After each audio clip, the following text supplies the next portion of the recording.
Dans cette vidéo, nous allons voir comment mettre en place un serveur proxy dans un réseau.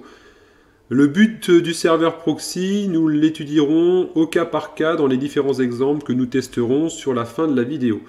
Donc dans l'exemple, ici, nous avons un réseau d'entreprise composé de 2 postes reliés à la box, ainsi qu'un serveur qui nous servira donc de serveur proxy. La box est reliée au réseau Internet, sur lequel nous avons connecté 2 serveurs web, un serveur fournisseur.fr et un autre jeuxvideo.fr.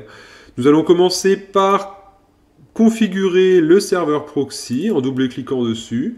Dans les fonctionnalités réseau, je vais cocher serveur proxy et ensuite accéder au paramétrage de ce dernier.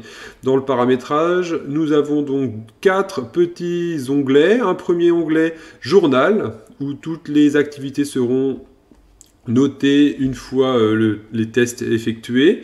Nous avons également un deuxième onglet avec les horaires qui peuvent être autorisées ou interdites en fonction de l'utilisation d'Internet. Donc nous pouvons bloquer par exemple le lundi à 3 h l'accès à Internet en cochant en rouge et en vert c'est autorisé. Ensuite, troisième onglet, l'onglet sites. C'est ici que nous allons pouvoir mettre les sites autorisés et les sites interdits. Par exemple, liste noire, nous allons pouvoir ajouter jeuxvideo.fr. Et enfin, dernier onglet, l'onglet cache. Cet onglet nous permet donc de configurer la mise en cache des différents sites internet. On peut mettre jusqu'à 3 fichiers en cache pour une durée, par exemple, de 5 minutes.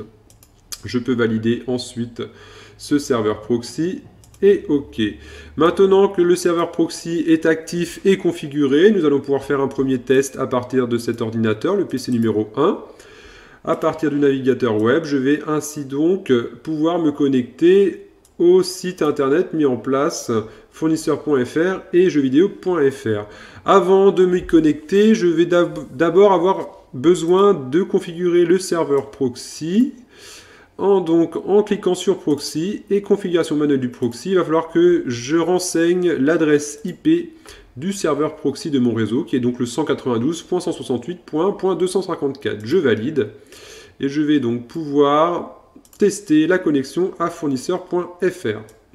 Donc une recherche via le serveur DNS est d'abord effectuée et ensuite les données du site fournisseur.fr sont rapatriées sur mon navigateur web. Et voilà, donc j'ai donc l'adresse du site fournisseur.fr. Je peux faire un autre test, par exemple jeuxvideo.fr. Je valide. Et effectivement, donc évidemment, ce site web est interdit puisque nous l'avions mis dans la liste des site interdit. Je vais donc fermer. Je vais me rendre sur le deuxième PC connecté en Wi-Fi à la box. Je retourne sur mon navigateur web. Je règle le proxy qui n'est pas réglé sur ce poste. Et je vais faire un nouvel essai, pourquoi pas, sur jeuxvideo.fr. Même message que précédemment, donc ce site web est interdit. Et nouvel essai vers fournisseur.fr et je valide. Donc il rentre en communication avec le serveur proxy et donc là on voit bien que les données récupérées pour l'affichage du site sont récupérées uniquement du serveur proxy puisque ils ont été mis en cache, donc pas besoin de retourner sur le réseau internet. Dernière chose, on peut aller voir le journal pour voir ce qu'il s'est passé. Donc nous avons les dates, les horaires de la connexion à chaque site internet.